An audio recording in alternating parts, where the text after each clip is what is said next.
బీడిగొండ చారిత్రక పూర్వయుగాల నుంచి మధ్యయుగాల నుండి చారిత్రక కాలాల దాకా వికసించిన మానవ నాగరికత నగరం. ఇక్కడ జైన, శైవ, వైష్ణవ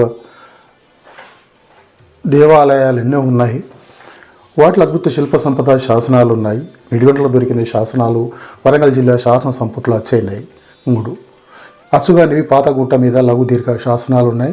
ఇంకా వేరే జైన శాసనాలకు ఉన్నాయి. వీటిలో తేదీ వివరాలు లేని భూదాన శాసనం మొదటిది.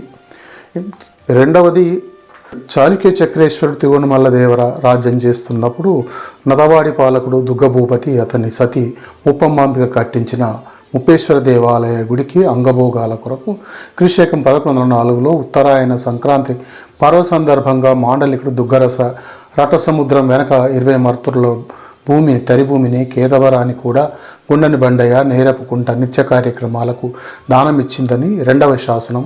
క్రీశకం 1219లో కాకపతి గణపతి సోదరి నతవాడిద్రుని భార్య కుందమంబ తన భర్త రుద్రుని పేరున, తన తండ్రి మహాదేవుని పేరున, అన్న గణపతి పేరున, ఇంకా మాధవ శివుని ప్రతిష్ఠింపజేసి కుందారపు సీమలోని భూదానాలు చేసిందని 3వ శాసనం వల్ల తెలుస్తున్నది. వరంగల్ జిల్లా శాసన సంపుట్లో 7, 17, 57 సంఖ్యల శాసనాలు చూస్తే ఈ విషయం తెలుస్తుంది. నిడిగొండలో ప్రస్తుతం విప్పి కట్టకుండా నిలిచిపోయిన గుడి కుందమాంబ ప్రతిష్టలు చేయించిన శైవ త్రికూటం. ముప్పమాంబ కట్టించిన ముప్పేశ్వరాలయం కాదు. ఈ గుడి కాకతీయ శైలి నిర్మాణంలో ఉన్నది. రామప్పలో రుద్రేశ్వరాలయం 1213లో పూర్తయితే నిడిగొండ కాకతీయ శైలి దేవాలయం 1219లో పూర్తయింది. రెండింటి మధ్యన 6 ఏళ్ల వ్యత్యాసం ఉంది. రెండింటి శిల్పాలు చాలా పోలికలు ఉన్నాయి. 1104 ముప్పేశ్వరాలయం ఎన్నోసార్లు పునరుద్ధరణ చేయబడి పాతబడి రూపురేఖలు మారిపోయాయి.